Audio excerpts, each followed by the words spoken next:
The second idea is the power of humility. Now, this photograph, which is taken by my friend Michael O'Brien, who took the extraordinary photographs of this book, The Great Minds of Investing, is of Howard Marks. And as I mentioned in my profile of Howard, when you're in the presence of Howard, you feel like you're in the presence of a very superior machine. He's one of those people who you just feel, man, this guy's so much smarter than I am. And he really is at some level one of the greatest of the great minds of investing.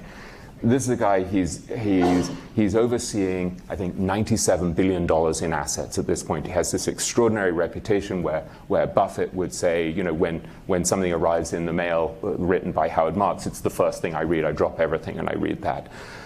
He's worth a couple of $1 billion already. He bought an apartment in Manhattan for, I think, $52.5 million.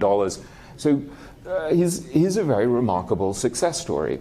And sort of a triumph of intellect and rationality. Yet one of the things Howard said to me when I met him in his office, he has this beautiful corner office on sort of the 43rd floor of a Manhattan skyscraper. He said, the screwiest thing you can do is to think that you're a master of the universe. And this is a very important idea. He explained to me, A, the future is extremely uncertain, so you don't want to get carried away by this hubris of thinking that you know what the future holds. So he said the only constant is impermanence. We just don't know what's going to happen, and so you have to be constantly looking at where we are in the cycle and thinking, you know, am I getting carried away? Am I taking too much risk given where we are in the cycle? Rather than just thinking, you know, I know what the future is going to bring. Just keep a careful gauge on the weather and think, like, am I getting carried away? And that people do.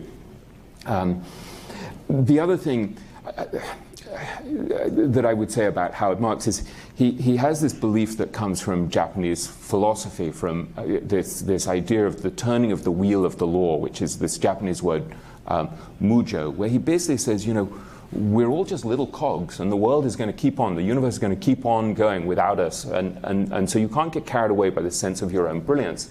And he's fascinated by this idea of randomness and luck in his own life. So he said to me, actually, even something as simple as the fact that he became a very successful investor was a series of total flukes. So he told me this wonderful story where he said that he got this job he applied for this job out of college at Lehman Brothers. And the partner at Lehman Brothers, who's supposed to call him and say, Howard, we're super excited to hire you, got drunk and had a hangover and totally failed to call him. So one of the reasons why he took this path where he ends up, you know, as a expert on junk bonds and the like, is just because he didn't go to Lehman Brothers, because the guy got drunk. And so he said, you know, before you start thinking you're a master of the universe, think about how many lucky breaks came that you know you thought made you incredibly successful, but actually were just, you know, this beautiful randomness or these deep patterns, however you want to see it.